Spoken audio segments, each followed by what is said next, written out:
Shu kuni o'xshash kunda yana bir Turkiyaniki masalan shu.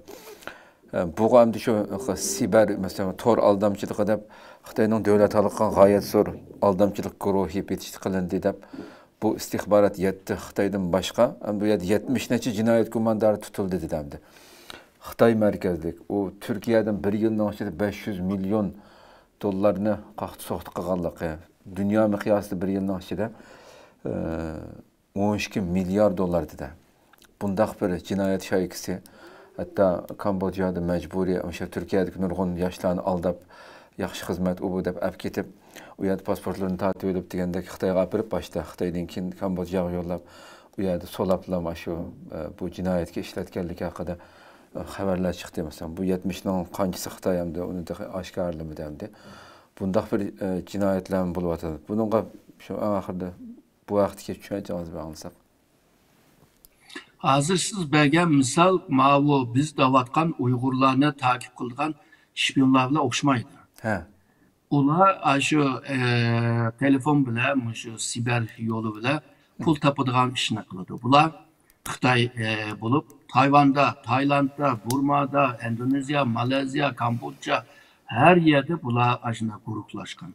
Bulup mu şu Burma'nınki, Myanmar'nınki şimal tarafta malum bir rayonlarını igenli olan.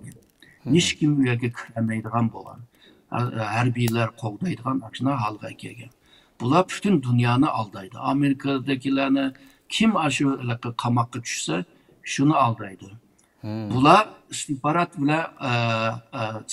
vazifesi yok bulanın. Bular öz ara halvagan guruhlaşıp buluşvagan kaklar. Misalga İstanbul'un şehirinin geçidi bunda yiz rayonlarda bunda dağçılar buldu mu? Ajına dağçına kirağa ilip iki kavetlik bir dağçının içinde 16-26 Xitay talağıma çıkmay ajının içinde aşı işlerini aldamcı işlerini kılı demdi. O mu paş oldu o ötkenlerde mi? Hoş. Türkiye'de.